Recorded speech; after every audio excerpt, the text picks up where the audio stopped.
離れはご注意ください。2番乗り場に17時54分発新幹線方面バス飛行行きの12時を発車しています。入園停止ですので、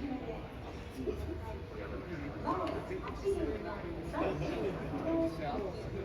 後ろ4両はイメージ結果です。2番乗り場に電車が走ります。ご注意ください。